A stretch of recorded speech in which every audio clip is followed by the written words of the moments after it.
China cooperates with African police. They say it's to fight crime, but it's more about promoting authoritarianism.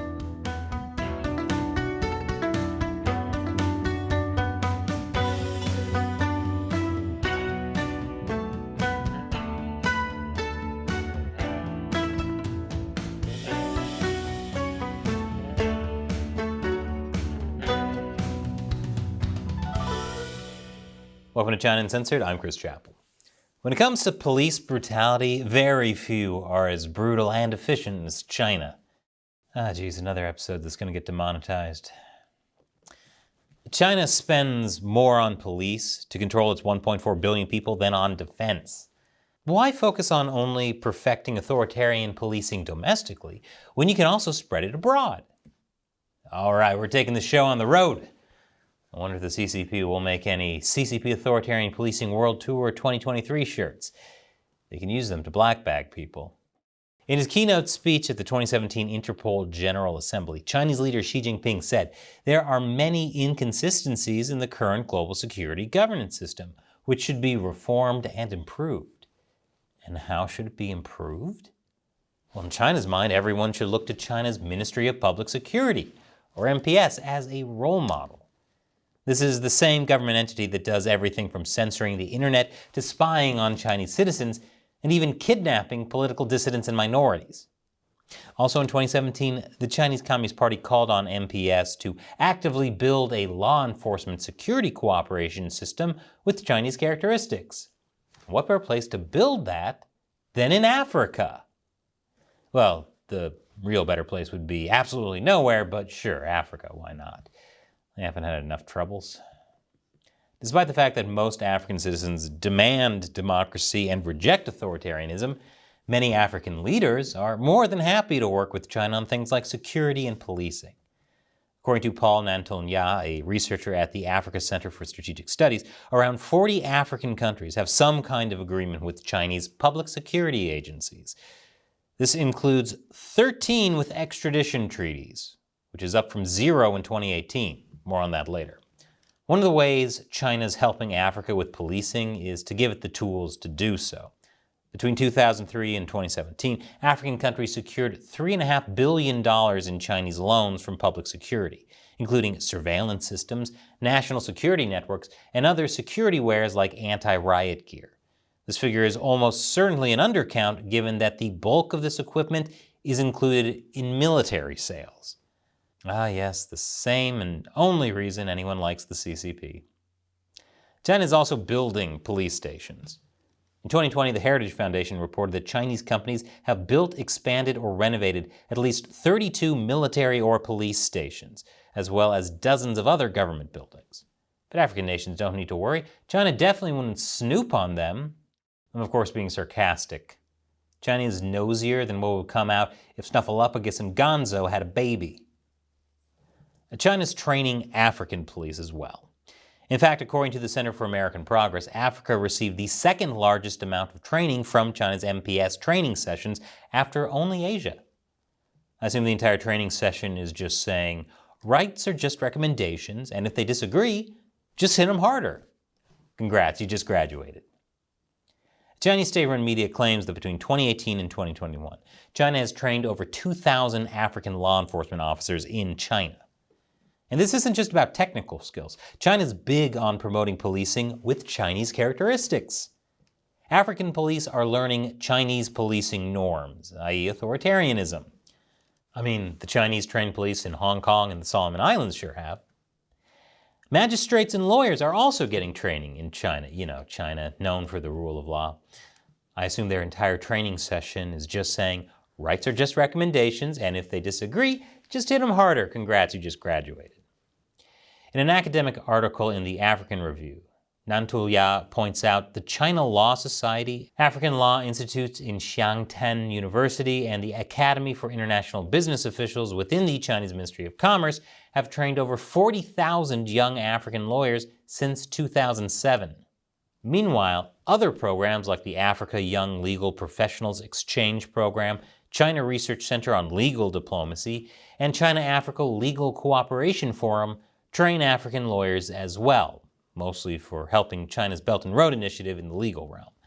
And if people can't afford to go to China, then there's always the option of getting Chinese training at home.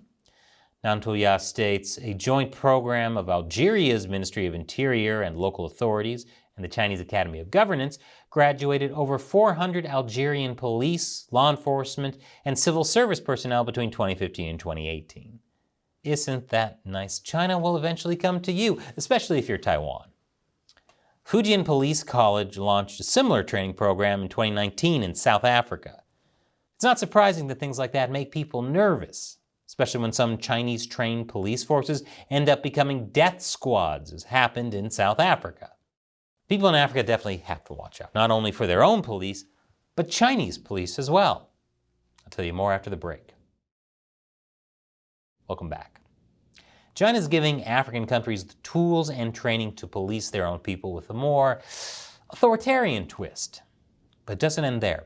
China is also getting directly involved in policing in Africa. Safeguard Defenders found at least 13 overseas Chinese police stations across 10 African countries. China claims that its overseas police stations are just for countering crime and helping Chinese citizens with things like driver's licenses. There's a good chance that China also uses them to intimidate the Chinese diaspora abroad. What? No way. I'm sure China is devoting all this time and resources just to make sure that Chinese citizens in Africa can get driver's license. You definitely need highly trained thugs to do that. Well, I'm joking, that would actually explain American DMVs. If China was behind this cruelty, that would explain a lot. Sometimes Chinese and African police operate together. For example, earlier this year, Zimbabwe and Chinese police joined hands to solve a disappearance case that led to the arrest of 2 Chinese residents. And in January of last year, Ugandan special forces and over 30 Chinese commandos conducted a joint operation that led to the arrest and deportation of 4 Chinese citizens who reportedly committed crimes such as ransom, cyber attacks, and murder in multiple countries. Zambia even contemplated a plan to employ 8 Chinese police officers in 2017, though that was scrapped after public outcry. Now, on the surface, this sounds good. But given that we're talking about China here, the line between actual crime busting and politics is very murky. So I wouldn't get too excited about this Law and Order spin-off just yet. In 2016, for example, Kenya worked with China's police to arrest and deport 44 Taiwanese people not to Taiwan, but mainland China. Taiwan's China Policy-Making Mainland Affairs Council said Taiwan and the mainland had initially agreed to cooperate in investigating the Kenya case, but Beijing had gone back on its word. China, on the other hand, claimed that it was natural that foreign governments would send Taiwanese people to the mainland since Taiwan is a part of China. The line becomes even murkier when the people China goes after aren't even criminals in the first place. China has a long history of abusing international policing tools, like Interpol, for political suppression, especially against Uyghurs.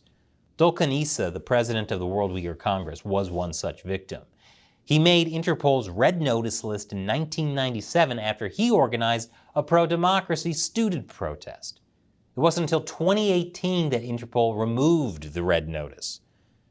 So Uyghurs in Africa aren't safe either, not even in Muslim-majority countries.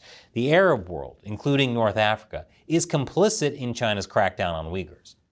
The Arab world doesn't take human rights seriously? No way. I guess that's the origin of the old joke. I just flew back from Saudi Arabia, and boy are my arms, legs, and head dismembered for speaking out against the Crown Prince.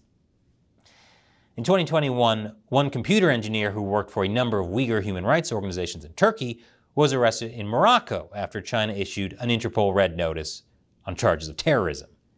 Even after Interpol later suspended its Red Notice, Moroccan courts still ruled in China's favor for extradition, probably because China had all the correct paperwork, if you know what I mean. Egyptian officials, meanwhile, arrested a group of 200 Uyghur residents in 2017 and put many of them in Tora prison, a notorious place reserved for hardened criminals and political enemies. Of course, it's totally just a coincidence that this happened mere weeks after Egypt's Interior Ministry signed a cooperation agreement with China's MPS to address the spread of terrorism and extremist ideologies. Was that discussion, hey, we should spread terrorism and extremist ideologies. Communism is a good one. Uyghur exile groups and students say the detentions were ordered by China on allegations that they had joined extremist organizations. Things like this are why Africans shouldn't trust China to help with policing. But many of Africa's authoritarian leaders find Chinese policies to be very attractive and claim that their way of policing is a good role model. But no one should be surprised when African leaders use China's tools and methods against their own people. And this show would not exist without support from viewers like you. YouTube frequently demonetizes, suppresses, and secretly unsubscribes people from this channel. Join what I call the China Uncensored 50 Cent Army by contributing the show on our exclusive social media platform on Locals. That's ChinaUncensored.locals.com. You'll get a bunch of cool perks, including the ability to ask me questions I'll answer on the show. And today's question comes from, I'm going to call you Bob. With Elon Musk working with the CCP and suggesting Taiwan gets integrated, what do you think would happen to Tesla if TSMC stops making chips for them? I wish TSMC would stop doing business with these traders. Great question, Bob. So TSMC is one of the world's largest manufacturers of high-tech semiconductors. The entire modern world kind of relies on it. And it's a Taiwanese company. So would TSMC put the screws on Musk for his support of a Chinese takeover of Taiwan? I doubt it, because they do a lot of business in China too. They even recently got a special license to continue selling to China despite US restrictions. So I wouldn't be surprised if, like Musk, many top folks in TSMC are also in favor of a peaceful surrender to China. Thanks for your question and your support, Bob. And thank you for watching. Once again, I'm Chris Chappell. See you next time.